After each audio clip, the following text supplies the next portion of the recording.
Começa agora o Ponto e Vírgula na Rádio Web Unifra, o programa que traz toda semana um assunto para discutir, opinar e pensar. Ponto e Vírgula é produzido e apresentado pelos alunos de Rádio Jornalismo 2 do Centro Universitário Franciscano. Boa noite.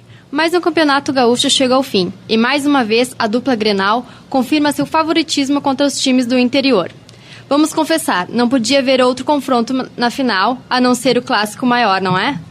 E a disputa já começou. Em partida disputada na Arena, no domingo 30 de março, o Grêmio saiu em desvantagem. Acabou sendo envolvido, principalmente no segundo tempo, por um nó tático do técnico colorado Abel Braga. A equipe do técnico Anderson Moreira foi derrotada pela equipe do Internacional com um placar de 2-1.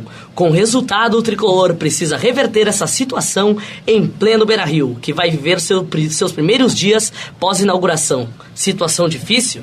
Vamos saber no programa Ponto e Vírgula de hoje, às vésperas da partida decisiva do campeonato.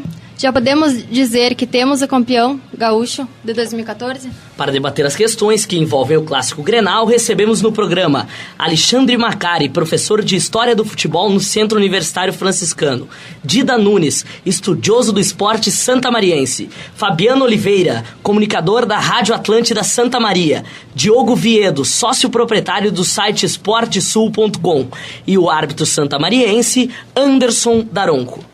Já podemos dizer que temos o campeão gaúcho de 2014? Vamos intimar essa pergunta aos nossos convidados, então, começando com o professor da Unifra, Alexandre Macari. Uma boa noite, Alexandre, seja bem-vindo. Já podemos dizer que temos o campeão gaúcho de 2014? Boa noite, pessoal. Bom, eu como me identifico muito com o Grêmio, evidente que eu vou dizer que não, né?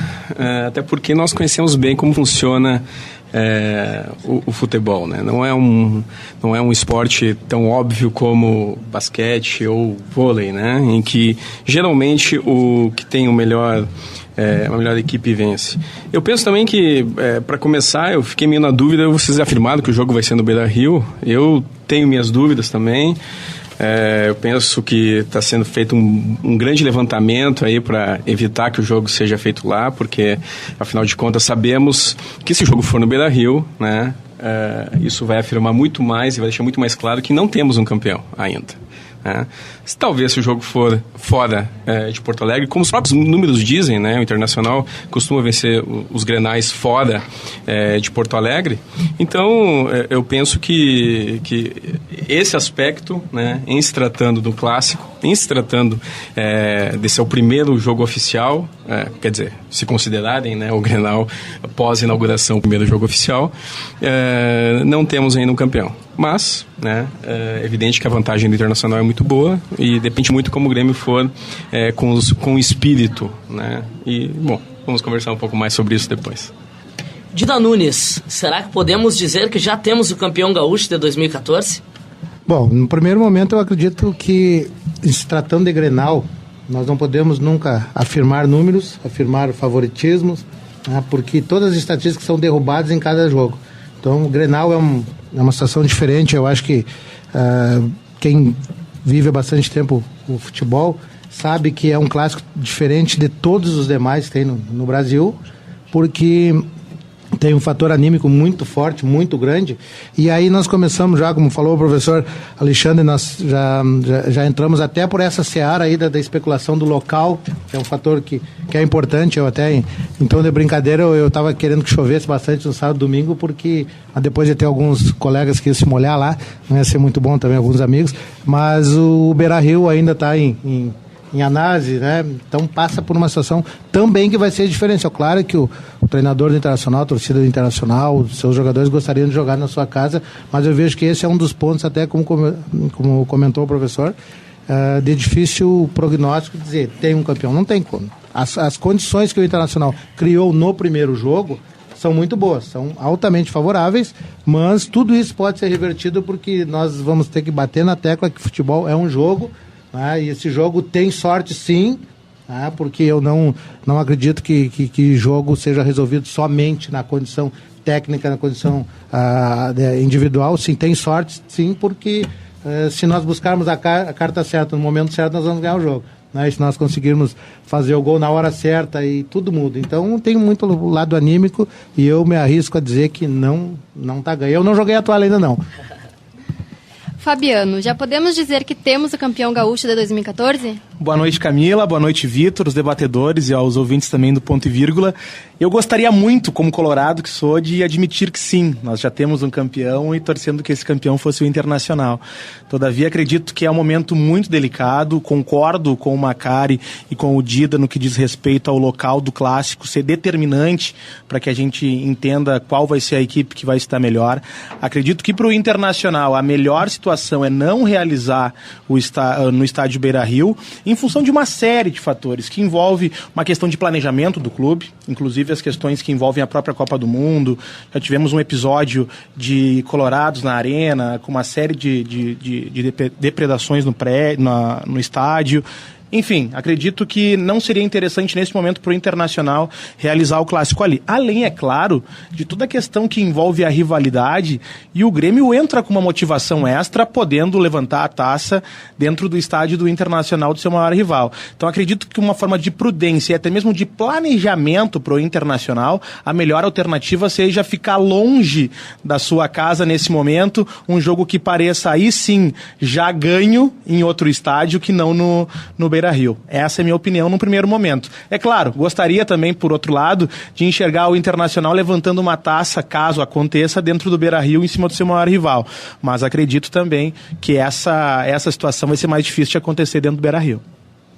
Diogo, já podemos dizer que temos o campeão gaúcho de 2014? Primeiro, boa noite, né, professores? Anderson, Vitor e o próprio Fabiano.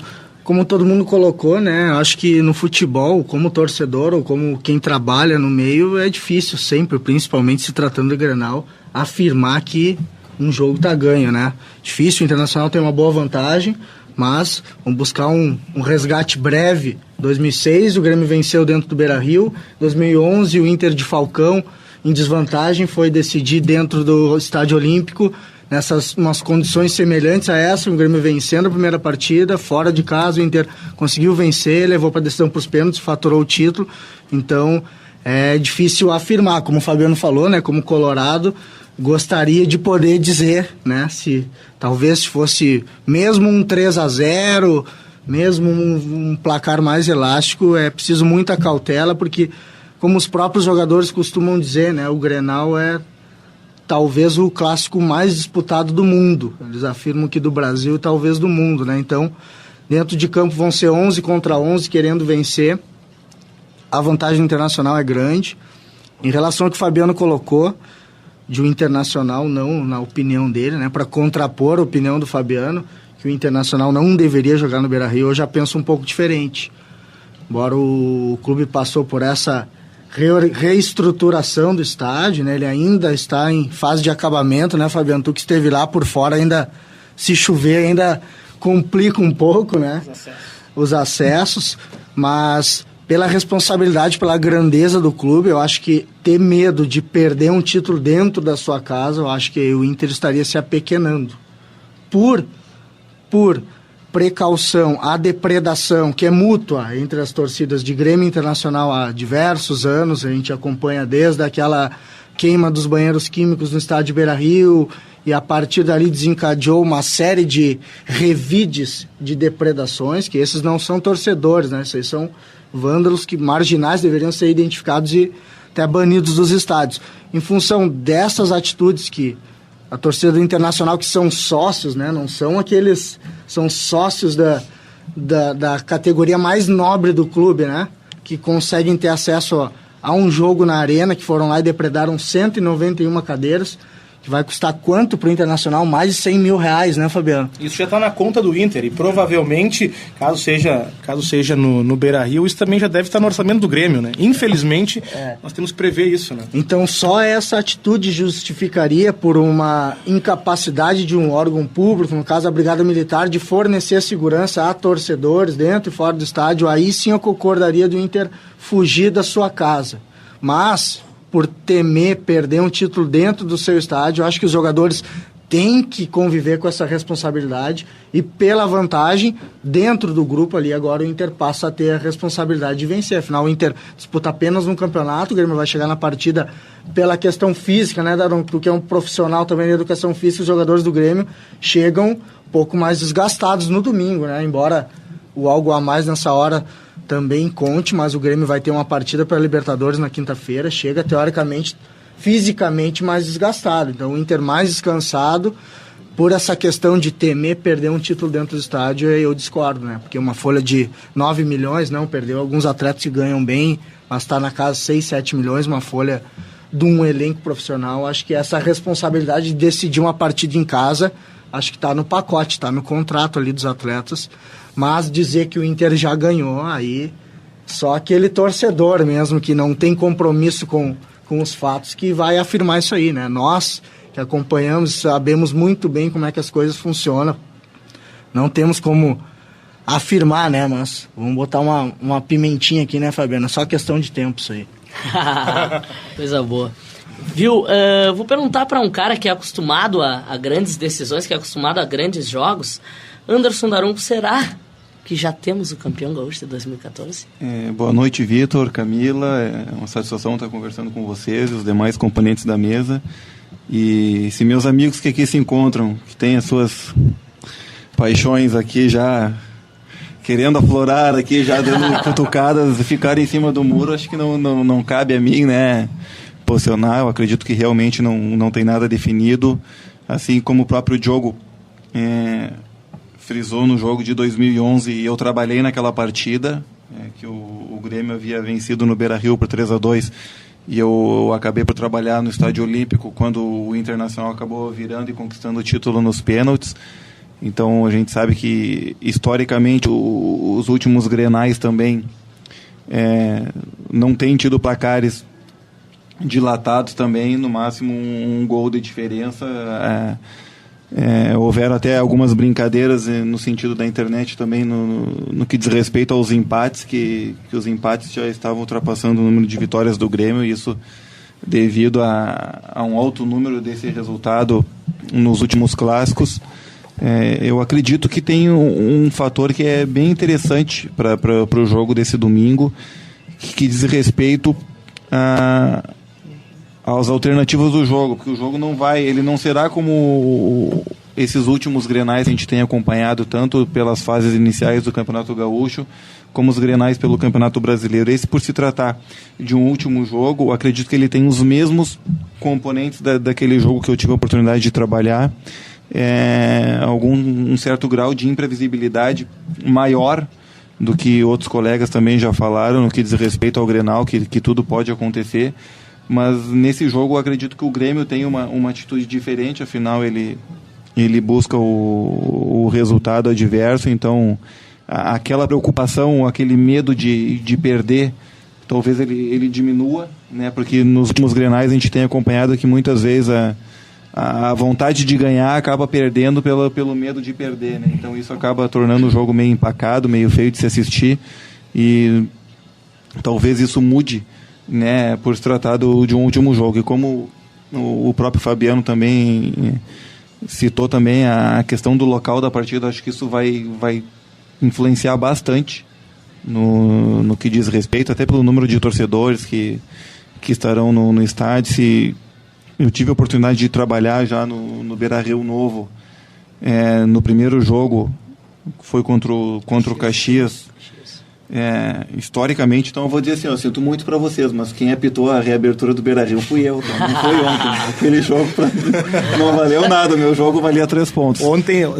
Ontem no estádio perguntavam, mas não vão tirar do Fabrício o primeiro gol, né? E dá pro D'Alessandro só porque foi ele agora, né? No estádio já comentavam. Foi do Fabrício o gol, eu concordo com isso daí. Então, existe um clima diferenciado se o Internacional levar daqui um pouco o jogo pro Estádio Centenário.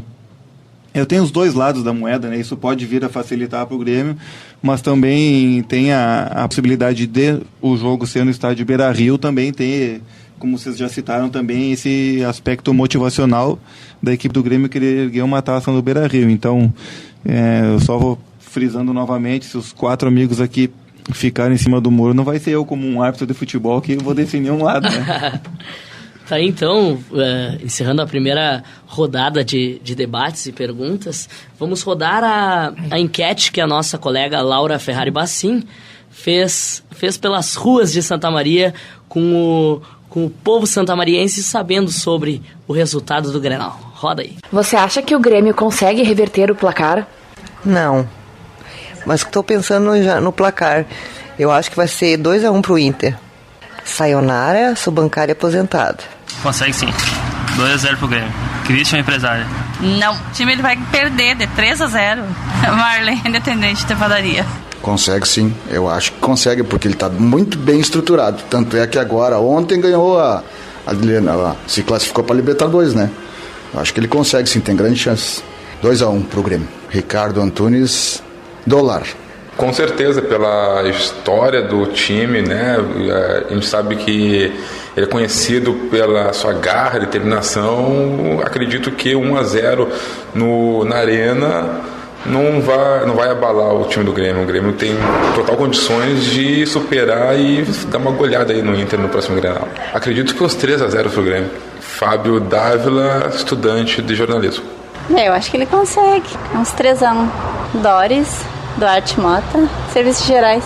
De jeito nenhum, porque no Beira-Rio o Inter vai massacrar o Grêmio. 2-0 pro Inter. Diego Santos Antunes, estudante da graduação em Educação Física. Vamos lá então, qual é a surpresa que a gente pode esperar desse Grenal? Eu intimo a essa pergunta, Fabiano Oliveira.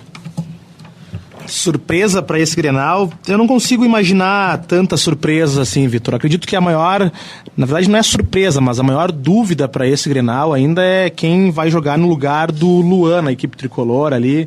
Há pouco eu vinha para cá até escutando no rádio, dizendo que o Grêmio já planeja alguns jogos, alguns treinos fechados para saber se é o Giaderete, se é o Alan Ruiz, o próprio Zé Roberto é cotado para entrar nessa vaga também, mas acredito que uma surpresa muito grande não deve acontecer. As duas equipes se conhecem de uma forma já razoável, já tiveram oportunidade de se enfrentar esse ano. O Grêmio é um time que tem, ao longo da Libertadores, adquirido confiança, adquirido consistência no seu esquema tático também. A convicção do Anderson Moreira me parece um fator determinante para o Grêmio entrar em campo bem motivado, entrar em campo sabendo de quais são as suas possibilidades.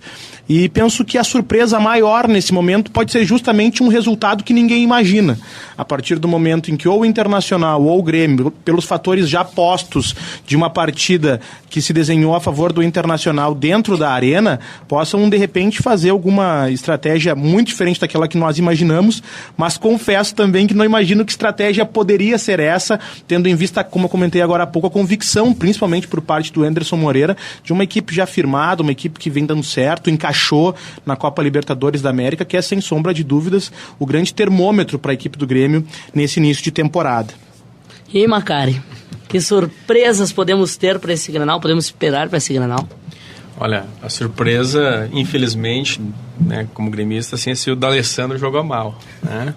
Porque o D'Alessandro, em Grenais, ele incrivelmente joga muito além da qualidade que eu vejo nele enquanto jogador. Eu penso que, concordo com o Fabiano, essa dúvida em relação ao Luan é um mistério que sempre também tem que aparecer em Grenais, faz parte do próprio período que antecede cada clássico. Eu acredito que vai jogar o Giaderete, vai ser mais surpreendente do que se jogar o Alan Ruiz, né? O Giaderete é velocista, talvez não tenha assim uma qualidade tão boa quanto o Zé Roberto ou mesmo com o Alan Ruiz, mas ele é velocista e nós acompanhamos o trabalho do Anderson no Goiás. Ele tem já um tipo de estratégia que é bem firme assim nos times que ele treina, né? Então ele gosta de times velozes, principalmente no ataque. Uma pena que na defesa nem tanto, né?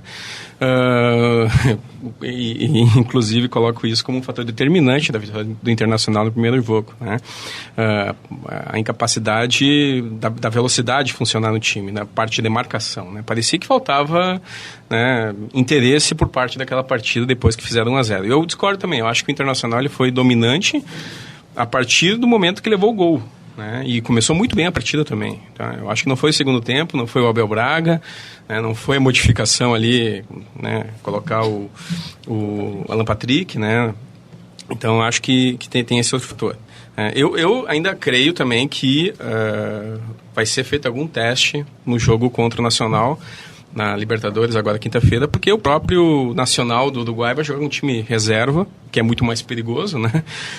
Porque o time titular não é dos melhores, né? O reserva pode entrar e melhorar. Então, acho que o Grêmio vai fazer algum teste prévio nesse jogo de quinta-feira. Creio que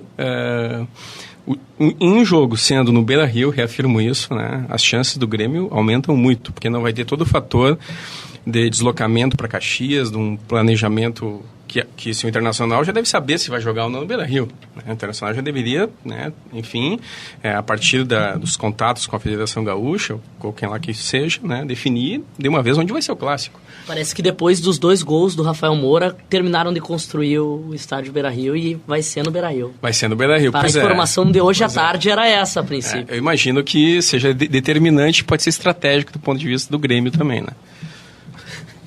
Bom, a próxima pergunta vai para o Dida Nunes.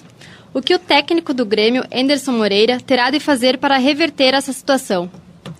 Bom, eu conheço bem o trabalho do Anderson. O Anderson é meu amigo de algum tempo. Eu tive a oportunidade de conviver com ele numa Copa Santiago, ainda lá no início da carreira dele. Depois ele nos estudos de especialização dele junto a uma universidade lá em Minas Gerais, a gente tinha algum contato, até porque ele trabalhou muito tempo com um grande amigo nosso, que é o Diogo Giacomini.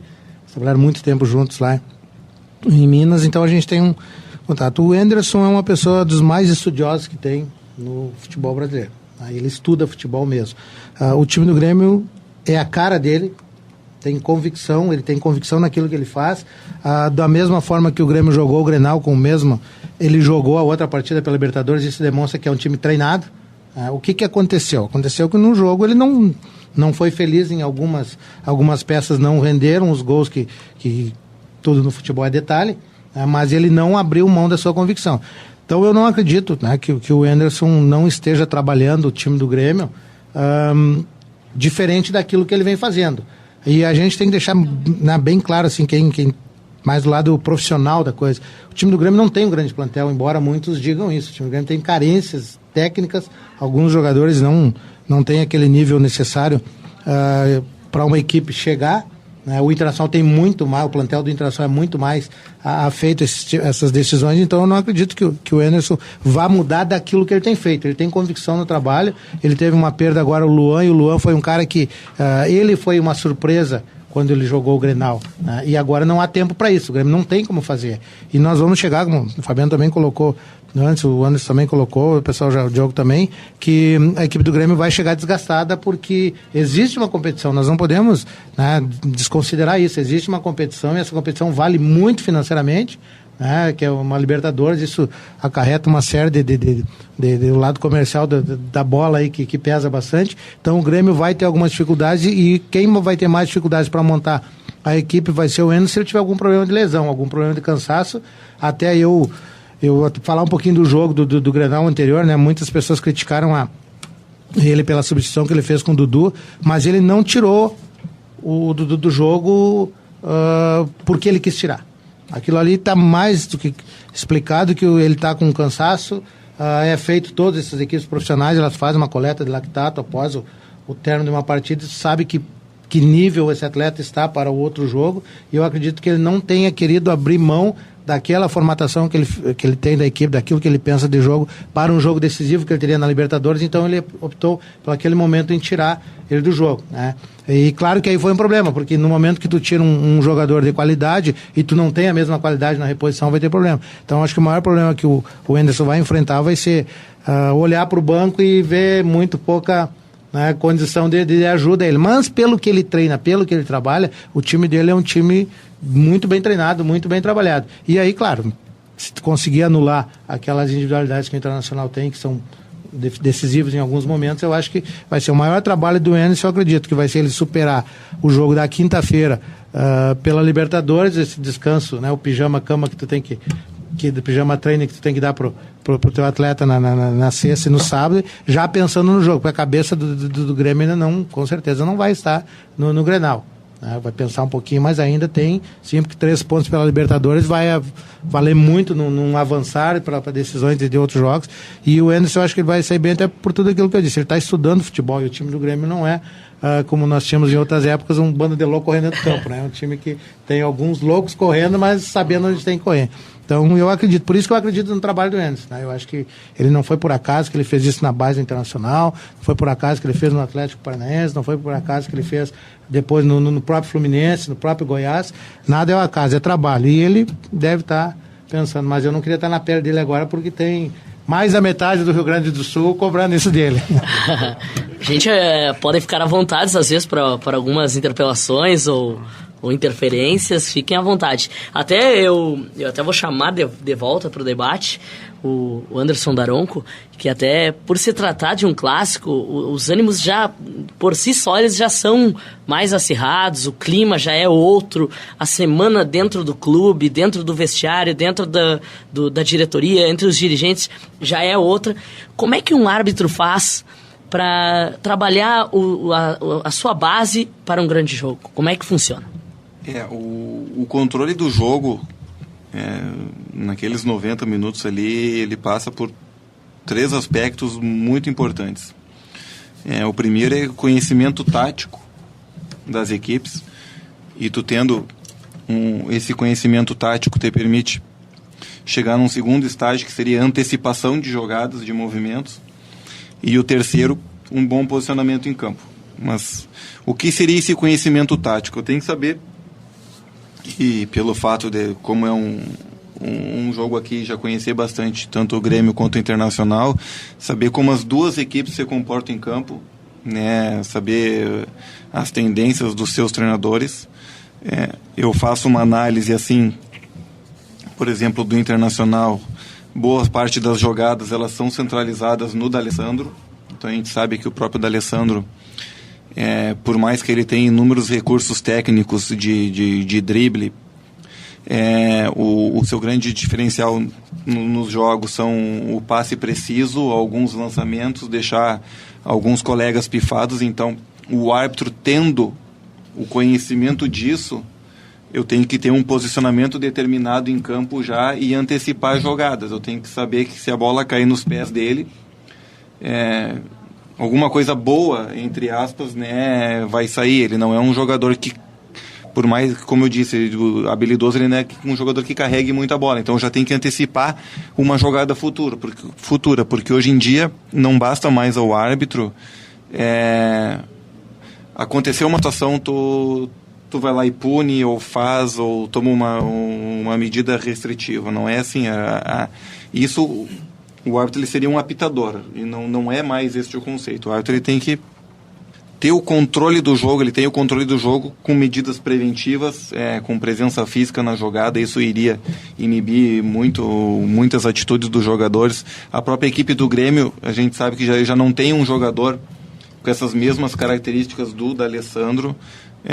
Jogadores como o Dudu, jogador como o Luan, que agora que saiu machucado, eles são jogadores mais de prender a bola e de ir para o confronto individual. Então também o árbitro ele tem que ter esse conhecimento, que saber que daí já é uma jogada diferente, que ele não vai fazer um lançamento, então tem que me preocupar mais na jogada em cima deles, porque como eles são jogadores de retenção de bola, vai vir um marcador, provavelmente vai ter o contato físico, vai ter o choque, aí vai ter aquelas interpelações que muito acontecem nos grenais, pequenos conflitos no jogo. Então a gente tem que ter esse tipo de consciência. Eu tenho que ter noção também qualidade dos laterais também das duas equipes, se são laterais que sobem ou não, se são laterais que chegam na linha de fundo e fazem cruzamento, ou se é um lateral que chega na linha de fundo e na hora de cruzar ele dá uma pipocada e traz o jogo para trás. Isso por quê? Porque isso tudo, como eu disse, é questão de antecipação e de posicionamento. Se ele for cruzar, eu sei que eu tenho que estar próximo ali à grande área, que é onde acontecem os grandes conflitos, é onde tem muita situação de agarra-agarra, muito contato corporal. E para fechar bem, um grande aspecto também que o árbitro tem que ter conhecimento e primordial nesse tipo de jogo são as características disciplinares de cada jogador. né, de como cada jogador se comporta nesse tipo de partida.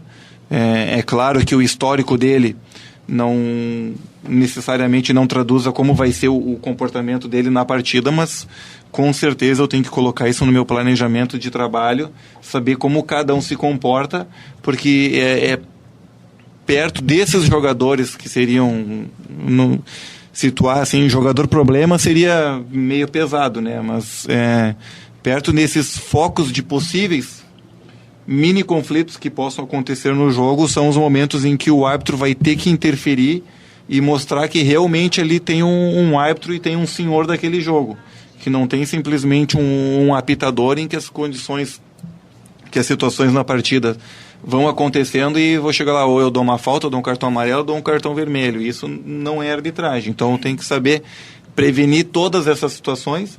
Aí, conforme elas forem acontecendo, tu mostra atitude, mostra firmeza, pulso, e isso o jogador sente. Então, com 5 ou 10 minutos de jogo, já é possível fazer esse tipo de leitura. O árbitro consegue trabalhar isso e consegue, às vezes com sucesso e infelizmente outras não, consegue trazer o jogo para si. Aí ele vai, se ele tiver sucesso nesse planejamento aí de conseguir carregar o jogo para o seu lado, a probabilidade dele ter o controle do jogo durante os 90 minutos no Clássico Grenal é amplamente positivo. Eu só gostaria de perguntar para o Anderson, né, assim, porque a gente que vê muitos clássicos e vê a função do D'Alessandro. O D'Alessandro ele joga muito bem os clássicos, mas além de tudo, ele arbitra o clássico, né? Então, olha aí. Eu penso que pô, se tem essa questão disciplinar, os árbitros conhecem o jogador D'Alessandro, né? Sabem que ele fica ali buzinando no ouvido do árbitro o jogo todo, né? Por que ele não toma uma atitude, né, punitiva, né, para o atleta e, né, aplicam a regra, aplicam o domínio do jogo? Porque isso acaba influenciando, né, na partida, porque, enfim, se o D'Alessandro é punido a 10 minutos de partida, muda a fisionomia. E também, só para destacar também, a questão do Edinho, né? O Edinho no Grêmio, quando joga contra o Inter, não é o Edinho, né? O Edinho, né, o próximo... Até gol ele chuta contra o Inter. Pois é, mas o último jogo, o último Grenal, né, o Edinho era pra sair na briga com os caras lá, aí veio o D'Alessandro, passou a mão na cabeça do Edinho e o Edinho ficou quieto, né? Então... E aí, Diogão, Mas não era pra sair na briga com os caras, pessoal. O que tu vai me falar dessa declaração do Alexandre Macario já chamando um cartão pro D'Alessandro ao primeiro minuto de jogo? Aquilo que no jornalismo a gente diz muito, né, que a gente não pode rotular as pessoas e as coisas, né? Eu gravei um bate-papo com o Anderson no final de 2012, a gente conversou bastante. O Anderson realmente, o que ele falou, que ele estuda o comportamento dos atletas e por isso que ele vai estar na Copa de 2018. Por isso que temos que profissionalizar a arbitragem. Com certeza. Para que eles tenham mais tempo de estudo, né? Mas o que acontece com o D'Alessandro, eu vou lembrar de uma partida do Campeonato Brasileiro de 2012 contra o Atlético Mineiro, que ele foi expulso, recebendo 2 pancadas, 2 faltas, ele foi expulso por apanhar, por carregar isso aí. Ele, como capitão da equipe, ele tem aquele temperamento, né? Mas ele, como capitão, ele é aquele atleta que vai reivindicar, vai cobrar, muitas vezes em nome do grupo, junto à arbitragem, e carrega esse rótulo, que o Kleber Gladiador por muito tempo também carregou, agora ele não vem jogando, né?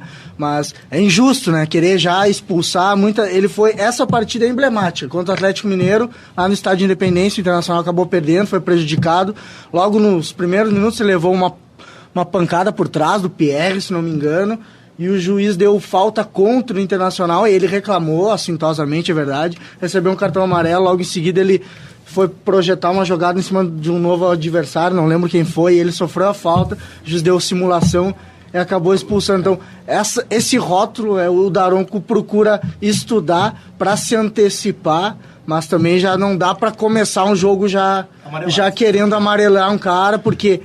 Embora a gente saiba que o brasileiro ele é muito sacana, né? Quer ganhar a todo custo, né? O argentino também, né? O sul-americano, em geral, ele quer ganhar a todo custo. Então ele tenta ludibriar, enganar. Mas o D'Alessandro só não sai mais dos jogos porque ninguém entende espanhol. Porque então fica difícil. Daí ele vai falar porque é complicado. O dia que começarem E o alemão já fez curso em espanhol, com ele não tem problema. Então, toda vez que o Daronco, D'Alessandro... eu vou tirar uma dúvida contigo mesmo. O D'Alessandro é chato mesmo? Olha aí.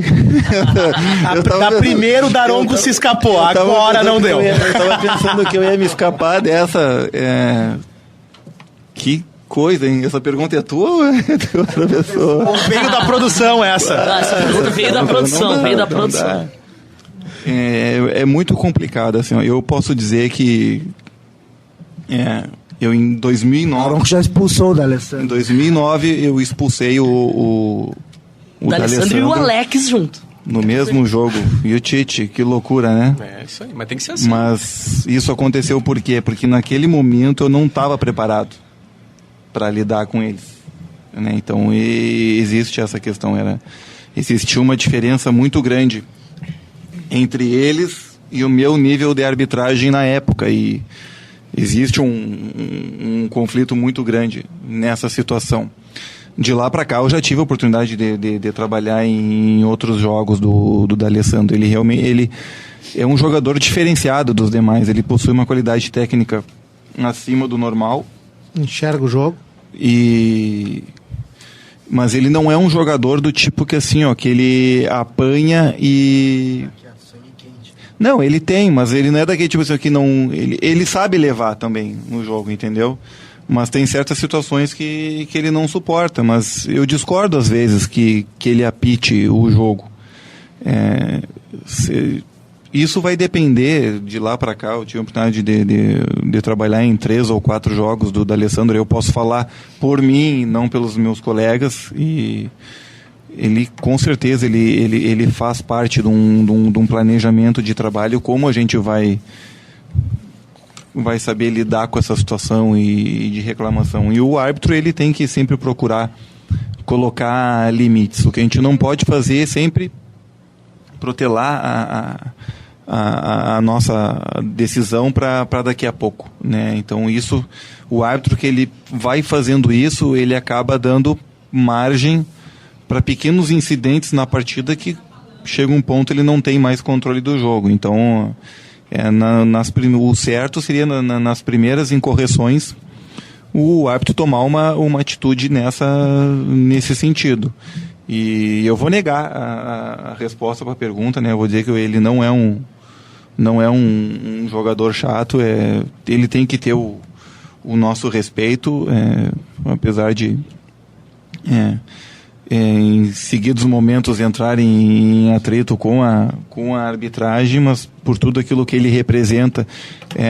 Às vezes também o árbitro ele tem que ter esse conhecimento, não somente envolvendo o D'Alessandro Internacional, mas também outros jogadores em outras equipes, o que esse jogador representa para aquela equipe, né? Não significa que...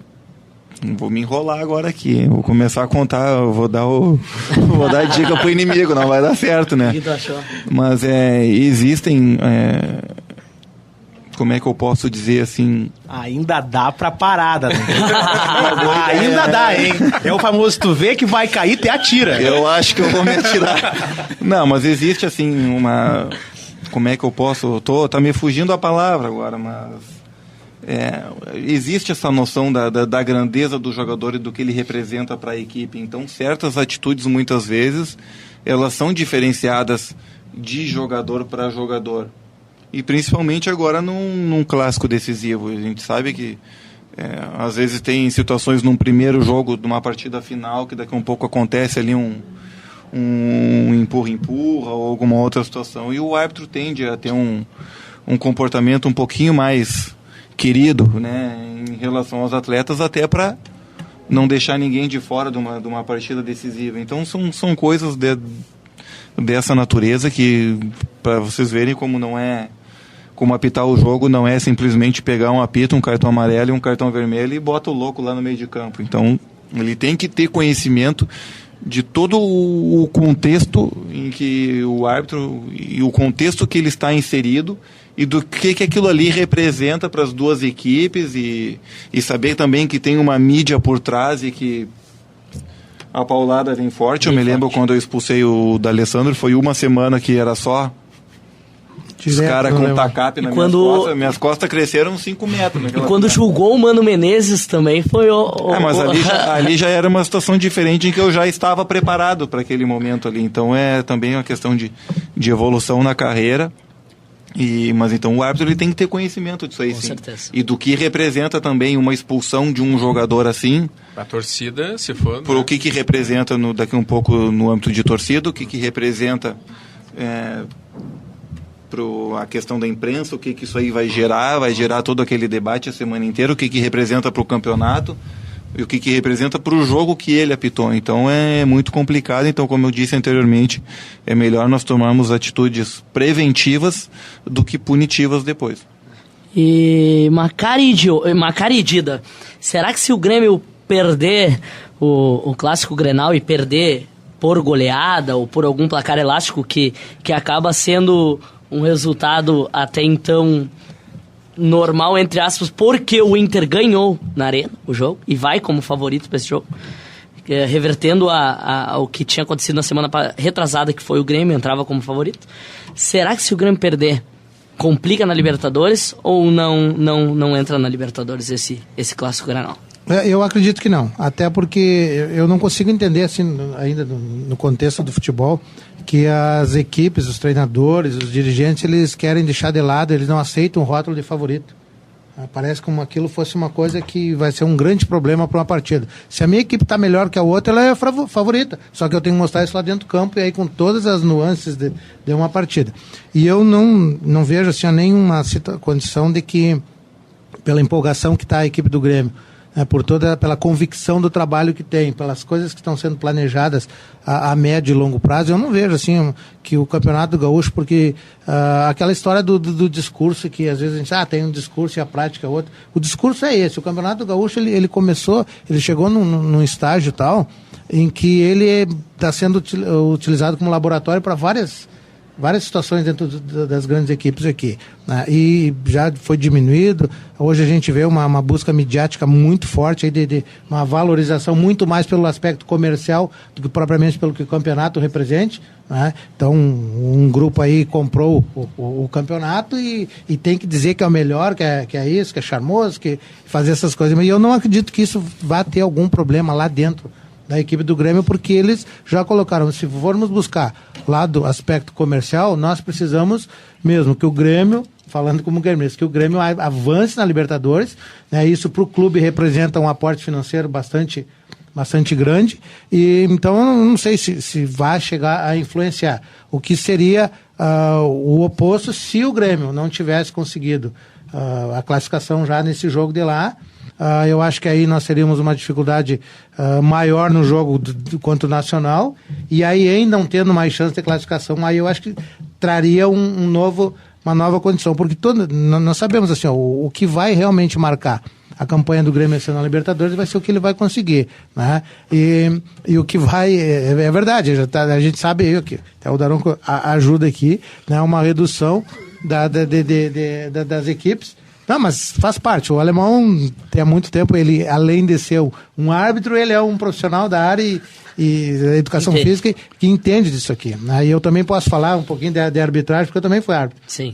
E a gente tem algumas coisas que conhece lá dentro do campo. Eu não cheguei a expulsar... O segundo melhor árbitro da história de Santa Maria. História. Mas o que acontece?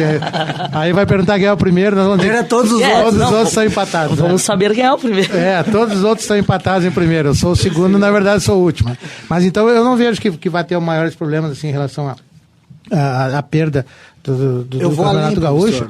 Pelo histórico do Grêmio Internacional, uma derrota de um título aumenta a pressão e a responsabilidade. Eu acho que o Grêmio se fortalece para a Libertadores perdendo o Campeonato Gaúcho. Assim foi o Inter em 2006, que perdeu o Campeonato Gaúcho dentro do Beira-Rio, foi campeão do mundo, perdeu o Campeonato Brasileiro daquela forma em 2005. As derrotas servem para alguns jogadores para sacudir, a diretoria vai pressionar, mexe com o ego. O jogador precisa ter o seu ego toda hora incitado para render mais. O Grêmio vem com a campanha muito consistente na Libertadores, pegou o grupo da morte, né? Que da morte. E esse já é um fator que o Grêmio está levando então, na Libertadores. Então a confiança dentro da Libertadores do Grêmio tem, que é o importante para o atleta. E perder para o Inter vai só deixar ele mais inflamado. Vocês perderam o regional que quando convém ele é importante, quando não convém não é, né? É o Ruralito. Então, pro Macari, acho que pro Grêmio perder o Campeonato Gaúcho aumenta a gana de o Grêmio ir longe na Libertadores. Certamente pro Macário o gauchão não tá valendo muito esse ano, não, Macário? Não é uma questão de valer ou não, né? Eu acho que é importante ter um campeonato regional, talvez não na fórmula como está acontecendo.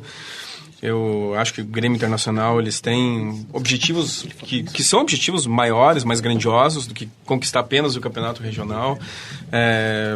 Eu vejo, bem pelo que o Dida colocou, né? Eu creio que o Grêmio vai querer ganhar de qualquer forma a Libertadores da América esse ano, né? O Fábio Koff veio com um discurso lá na época da candidatura para presidente do Grêmio, falando que ele iria ganhar a Libertadores. Então, o Campeonato Gaúcho está em quinto plano. Não digo nem que está em segundo, né? Está em quinto plano, né? Porque na verdade é o discurso que o presidente passa também. É claro que ele não quer perder para o Inter, claro, né? Assim foi em 95, né? Quando o Grêmio jogou com um time misto, lá final do Gauchão e ganhou, do Internacional, ganhou o campeonato. Mas a época era outra, né? Então não dá... Alexandre, e até assim, vou te cortar um pouquinho aqui, mas se nós fizermos uma análise a partir do ano 2000, quando o Caxias foi campeão gaúcho, né? Já houve o Juventude, chegou várias vezes e na maioria das vezes a chegada dessas equipes num porte um pouquinho menor, elas se deu muito mais pelo desleixo com que Grêmio e Internacional trataram o Campeonato Gaúcho do que propriamente por um crescimento dessa equipe, tanto que eles eram campeões, daí ficava um tempo. Então eu não acredito muito que isso seja né, ratificando aí que eu já falei, que tu está dizendo também, eu não acredito muito que isso possa ter essa valia, coloca num quinto plano, né? E realmente porque imediatamente agora engata um Campeonato Brasileiro. Que aí sim, né? O Campeonato Brasileiro e até vai ser bom porque tem um craque aí que nunca ganhou o Campeonato Brasileiro, não tem título nenhum nacional, né? Aí pode ser que de repente ele levante uma taça nacional lá, que eu acho isso. Mas mais uma vez, interrompendo, de qualquer forma é importante pro Grêmio chegar a uma final, né? Afinal, 2 anos sem disputar uma final, o estádio, a Arena do Oeste ou do Grêmio. Ainda não tinha visto um jogo de final. A cada semana jogamos uma final. Já tinha visto uma final da Série B, né, o Juventude. A cada semana jogamos uma final. Só para constar também que se o Inter for campeão domingo, coisa que eu creio que não vai acontecer, vai ser a segunda taça, né? Porque a primeira já foi levantada ontem. Exatamente. Então, eu acho que foi uma conquista grandiosa contra o time reserva do Peñarol, né? Time esse também que, né, já foi nosso adversário algumas vezes aí pelas Libertadores da vida. Então, eu creio que realmente são as grandezas, né? São as grandezas e aquilo que é o pensamento mágico que alimenta o torcedor, né? E acredito que esse papo aqui, da forma amistosa e até brincalhona que por vezes a gente leva, mostra um pouco do que é esse clássico Grenal tão importante para nós, né? E eu até queria fazer uma referência para isso ao Daronco. Eu acredito que árbitro de futebol e também comentarista são aqueles que escutam a todo momento: tu é gremista, tu é colorado, a todo momento, né? E, inevitavelmente, por ser gaúcho, ter nascido aqui, tu é ou gremista ou colorado, mas o importante é que o teu trabalho, que a profissão que tu escolheu tá acima de tudo isso. Eu, por exemplo, no local onde eu trabalho, se engana aquele que pensa que eu toco só as músicas que eu gosto, porque isso não é verdade. E, por vezes, toco músicas que eu não gosto em detrimento de músicas que eu adoraria estar tocando ali. E assim é um pouco com o árbitro de futebol também. E de minha parte, acredito que a gente já está encerrando, mas de minha parte, eu quero deixar aqui um agradecimento e um registro, principalmente a Gilberto Oliveira, que foi o cara que no 2-0 do Inter e Bahia, na final do Campeonato Brasileiro de 1988, meu pai me ensinou a ser colorado numa derrota do Inter, de 2-0, 2 gols do Bobô, que até hoje eu não engoli direito. Tá bobado ainda. Exatamente, 2-1 isso. 2 gols do Bobô, ou seja, comecei a ser colorado, e esse é o sentimento mais verdadeiro, eu acho, numa derrota do Internacional, ou seja, é o sentimento puro de quem torce por um clube, independente da vitória ou da derrota, mas sim pela paixão e pelo que ele significa. Isso aí. Bom, pessoal, nós vamos chegando ao final do nosso programa e vamos às considerações finais. E para as considerações finais eu boto um assunto em pauta que, querendo ou não, ele acaba sendo um pouco chato, e eu quero que vocês deixem uma mensagem sobre esse assunto bem breve e sobre o Clássico Grenal que vai acontecer no domingo. O assunto tanto que até o próprio árbitro é o próximo árbitro do Grenal, que é o Márcio Chagas. E eu quero então que você deixe uma força ao Márcio Chagas, juntamente à força ao Márcio Chagas, um bom clássico Grenal. Quero ouvir de cada um. Primeiro, começando por Alexandre Macari. Brevemente, que nós estamos nos 5 minutos finais. Agradeço o espaço, agradeço o convite, Vitor. Olha, eu torço muito para que o Márcio Chagas faça uma arbitragem tranquila, honesta, verdadeira, que ele não se sinta muito pressionado por jogadores que costumeiramente vão em cima do árbitro, ou mesmo pela torcida que vai estar pressionando, ou mesmo pelo discurso que está acontecendo fora, extra-campo, né? Justamente motivado por atos racistas, né? Sinceramente, eu torço muito para que ele vá bem na partida, e claro, né, apite a conquista da Libertadores, não da Libertadores, mas a conquista do Gauchão. Já estou antecipando a Libertadores, né? A conquista do Gauchão pelo Grêmio, e é evidente que torço para que seja antes de ser um jogo com a vitória do Grêmio, seja um grande jogo, assim como foi a partida que o Internacional venceu na Arena. Eu acho que o Internacional jogou muito bem e o Grêmio ficou só olhando a partida. Então, eu torço para que isso aconteça, né? Que ocorra o inverso no estádio Beira-Rio, se assim for. E aí, Dina? Na verdade, quero agradecer também a oportunidade, né? Os colegas, desculpar pelas brincadeiras também, porque eu tenho que deixar claro uma coisa, eu sou profissional da área, né? E eu, por 3 vezes, eu tive que ganhar do meu time. E com muito gosto, ganhar mesmo. Então, isso é uma coisa que no momento que nós estamos trabalhando, nós deixamos de lado essa coisa legal que é da gente ter uma torcida. E o clássico, né, por todas as brincadeiras, aquilo que a gente faz, mas eu duvido que qualquer um de nós, gremistas, que dissemos, né, que o jogo está em outro plano que não aquele necessário, domingo nós vamos estar assistindo o Grenal, porque nós gostamos do futebol, nós gostamos da nossa equipe, e vai vencer, espero que o melhor, né? E para o Márcio tem uma trajetória aí no futebol, vai ter tranquilidade para passar o jogo, até porque ele está preparado para isso também. Se ele não estivesse preparado, ele tem mais que chegar ao seu diretor e dizer, eu não aguento mais isso, eu tenho que, né, trocar de profissão, do mesmo jeito que o alemão aí, a gente está torcendo para que ele chegue longe, né? Enfrentou dificuldades, e a gente que convive e conhece ele há bastante tempo sabe que não é fácil a arbitragem. Então, assim, são profissionais, estarão trabalhando todos, atletas, dirigentes, atletas, a arbitragem, todos são profissionais, devem ser respeitados como tal, porque na segunda-feira todos nós estaremos trabalhando de novo, eles estarão treinando, os atletas voltarão aos seus treinamentos, os árbitros vão fazer suas funções, então eu acredito que isso vai ganhar esporte. Obrigado, pessoal, pela parceria aí. Vamos lá, Diogão, considerações finais, então. Bom, obrigado, Vitor, Camila, né? E aos outros eu vou chamar de professores, todos aqui, né? Obrigado pelo momento. E em relação a isso que a gente está acontecendo, eu só vou deixar uma mensagem que não só pro Márcio, né? Mas, enfim, a nossa sociedade em geral, que o futebol é um esporte e tem que ser saudável, com brincadeiras, mas que depredar patrimônio, isso aí, poxa, gente que tem a oportunidade de ir aos Estados Unidos, outros países, as torcidas sentam misturadas nos estádios, professor, é inacreditável a gente ir num estádio em outro país e ver que as pessoas vão abraçadas com outras camisas. Aqui a gente vê tanta selvageria, o que a gente vê em São Paulo, andaram matando torcedores em parada de ônibus, emboscados. Eu temo pelos meus amigos que vão na Arena e no Beira-Rio agora, em alguns jogos, temo para aqueles que são torcedores ainda, que vão com torcidas, temo muitas vezes por essa selvageria que a gente vê. Então, racismo e brigas, poxa, isso aí não tá com nada. O futebol é um esporte. Os próprios jogadores, após as partidas, jantam juntos, são amigos pessoais. Então, a minha mensagem é que Grêmio, Inter, ganhou, perdeu, todo mundo depois segue a vida, todo mundo amigo. E um parabéns, né, a todos os jornalistas e futuros aqui nesse dia, 7 de abril aí, homenageada a nossa profissão, né? É isso aí, dia do jornalista hoje. Para encerrar, então, vamos ouvir o depoimento de um árbitro, Anderson Darão. Em primeiro lugar, agradecer a oportunidade de estar aqui com vocês, também parabenizar a todos que estão aqui.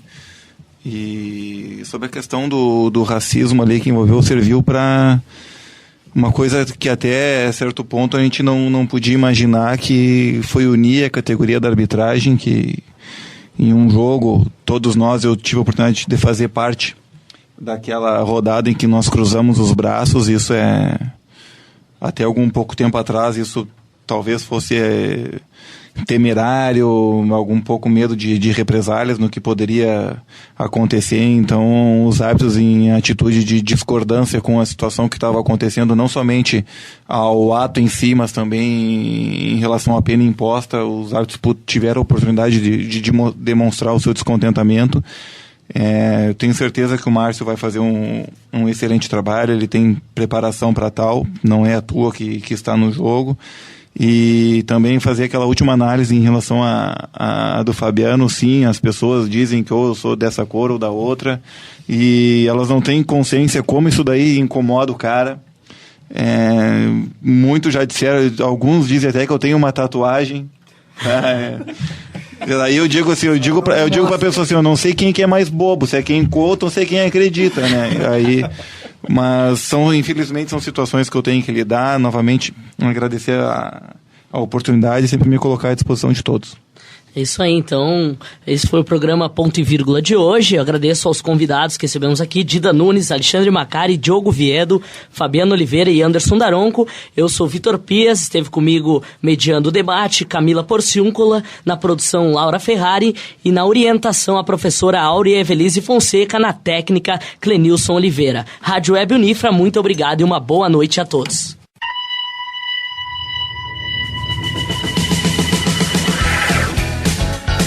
Ficamos por aqui. Ponto e Vírgula vai ao ar pela Rádio Web Unifra. O Ponto e Vírgula é produzido e apresentado pelos alunos de Rádio Jornalismo 2 do Centro Universitário Franciscano.